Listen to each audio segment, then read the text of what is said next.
ഇന്നലെ നമ്മളെ വർക്ക്ഷോപ്പിൽ വന്ന ഓടി കാറാണിത്.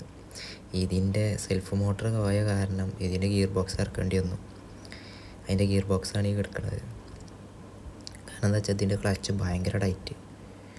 അതുകൊണ്ട് സെൽഫ് എത്ര മുട്ടി കഴിഞ്ഞാലും സെൽഫ് മോട്ടറിൻ്റെ പോകാന്നല്ലാതെ വണ്ടി സ്റ്റാർട്ടാവില്ല, ഒന്നും വണ്ടി മൂവ് ആവുകയും ചെയ്യണില്ല. അതിൻ്റെ ക്ലച്ചാണ് ഭയങ്കര ടൈറ്റ്. എന്നിട്ട് ഞങ്ങൾ ഗിയർ ബോക്സ് ഇറക്കി ക്ലച്ച് മാറ്റി.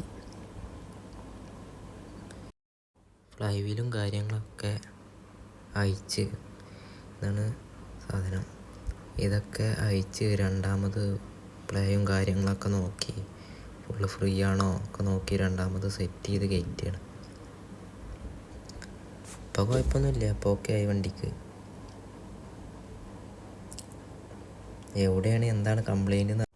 പിന്നെ നമ്മളെ മുതലാളി ഉള്ളതുകൊണ്ട് ഓടിയും BM-ഉം ബെൻസും ഏത് പ്രീമിയം കാറും മൂപ്പര് റെഡിയാക്കും. കുറച്ച് ടൈം എടുത്താലും സംഭവം പക്കയായിട്ട് നമ്മൾ ഇറക്കി കൊടുക്കും എല്ലാ വണ്ടികളും.